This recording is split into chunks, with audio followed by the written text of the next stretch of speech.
যে আমি রাজনীতি দল করা থেকে আমার বাচ্চাটা এই ভয়াবহতা থেকে বাঁচবে। এই যে একটা জাতীয় প্রবলেম, এটা রূপ নিচ্ছে আমাদের শিশুদের উপরে। তো আমরা সবারই সমালোচনা করব যেটা রাষ্ট্রের বিপক্ষে যায়, সবাই প্রশংসা করব যেটা রাষ্ট্রের পক্ষে আসে। আমরা যদি সিটিজেনরা রাজনীতির বাইরে এইটুকু ছাড় দিতে পারি যে যেই করুক না কেন, জামাত করুক বিএনপি করুক, যতটুকু প্রশংসনীয় সেটা যদি আমরা সার্বজনীন ভাবে করি সেটা আসবে। এর সাথে আমি একটু বলতে চাই, যেহেতু আমি একটা রাজনীতি দলে ছিলাম, রাজনীতি আমার রক্তে মাংসে আছে, আমি সেটা অন্যায় অবিচার থেকে বেরিয়ে আসছি, তারপরও মাঝে মাঝে আফসোস করে বলতে হয় আজকে যে জনাব তারেক রহমান সাহেব ওখানে গিয়েছেন, কিছুদিন আগে ওনাকে নিয়ে ব্যঙ্গ বিদ্রুপ ভাবে বক্তৃতা দেওয়া হয়েছিল ঢাকা ইউনিভার্সিটির কয়েকজন যারা নির্বাচিত ডাকসুর নেতা, একটা অনাকাঙ্ক্ষিত ঘটনা করছিল যারা জুলাই বিপ্লবের মধ্যে আহত হয়েছিল। এখন আজকে মাননীয় স্বরাষ্ট্রমন্ত্রী আইনমন্ত্রী গিয়েছেন, তাদেরকে ভুয়া ভুয়া যে স্লোগানটা দিয়েছেন, এটা কিন্তু আওয়ামী লীগের কোনো যুবলীগ, ছাত্রলীগ, আওয়ামী লীগের স্বেচ্ছাসেবক লীগ কেউ কিন্তু যায়নি। এই যে যারা গিয়েছে তাদেরকে যদি আপনারা ভৎসনা না করেন, তাহলে দুদিন পরে কিন্তু এই ভিক্টিমাইজ হবেন জামাতও, যেটা ঢাকা ইউনিভার্সিটি কয়েকদিন আগে হয়ে গেল। তো সকলের ইন্টারেস্টের কথা বাদে রাখেন, নিজেদের ইন্টারেস্টের ক্ষেত্রেও একটা ভালো জিনিস করার জন্য সবাইকে একমত হওয়া দরকার। এখন আসেন যে সচিবালয়ের আগে তার আগে সচিব ভুঁইয়ার কথা বলি। সচিব ভুঁইয়া যে কথাটা বলেছিলেন, আমি তো বলি যে জুলাইয়ে আমি সমর্থন করে আপনার সাথে টক শো করে আমি প্রতারিত হয়েছি, অ্যাবসোলিউটলি প্রতারিত হয়েছি।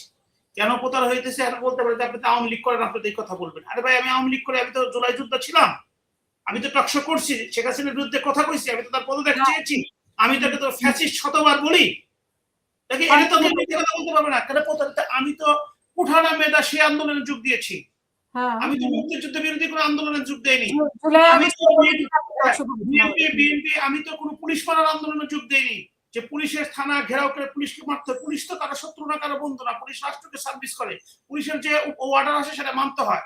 তারপরে আপনাকে পুলিশের ব্যাপারে আরেকটু কথা বলি, পুলিশের এসিআর, একটা ওসির এসিআর কে দেখে এসপি, এসপির নির্দেশনা যদি ওসি না শুনে তার চাকরি থাকবে?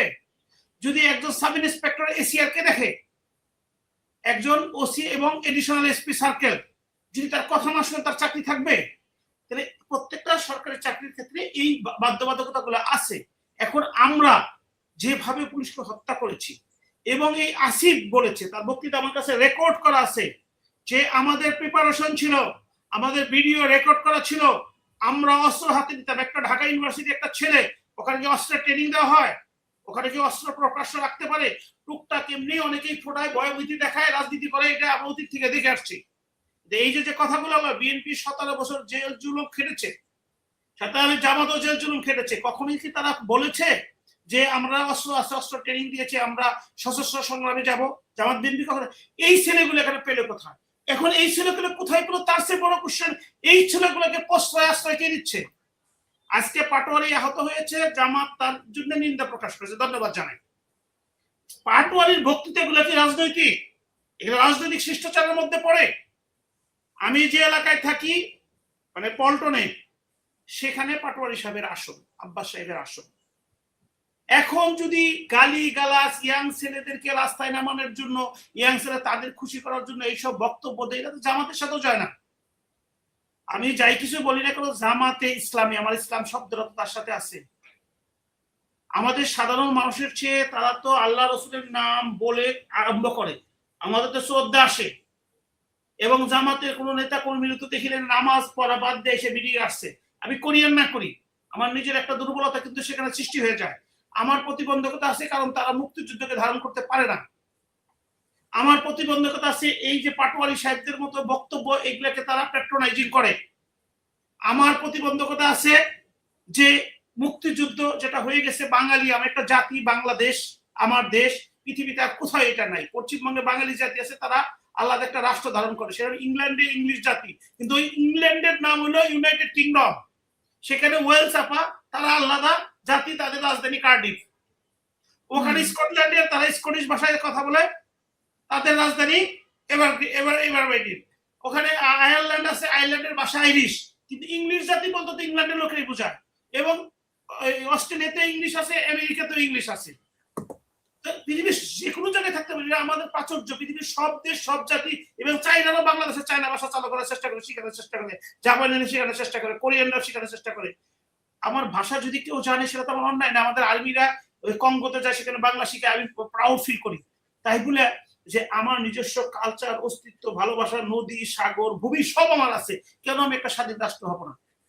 সেইটাকে যারা প্রতারিত করতে চায়, যারা আমাদের কাছ থেকে অন্যের প্রশংসা করতে চায়, তাদের সাথে তাদের আত্মীয় স্বজনত্ব চেকেন নাই। পাকিস্তানের সাথে ভালো সময় আমাদের কোনো আত্মীয় স্বজন নাই, কোনো সম্পর্ক নাই, ভাষাগত মিল, চেহারাগত মিল, কোনো কালচারগত মিল, কোনো কিছু আমাদের সাথে নেই।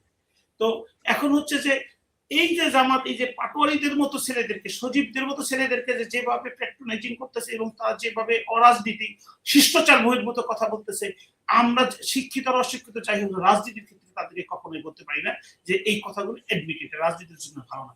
এখন যদি কেউ নিজে খাল খনন করে, সেই খালে যদি পতিত হয়, আপনি দোষ কাকে দিবেন? সেটাই তো বললাম যে আজকে উচিত ছিল বিরোধী দল এবং সরকারি দল একসাথে আন্দোলন করে একটা সরকারকে, গণতান্ত্রিক সরকারের গণতন্ত্রের পথ উদ্ধার করেছেন। এই রামিসা হত্যাকাণ্ডটিকে সকলে এক কাতারে, এক ব্যানারে দাঁড়িয়ে, যাতে বাংলাদেশে আর কোনো শিশু অনিশ্চয়তা না থাকে, অনিরাপত্তা না থাকে, রামিসার মতো হত্যাকারীর শিকার না হয়, সেটা সামাজিক সচেতনতা সৃষ্টি করা দরকার।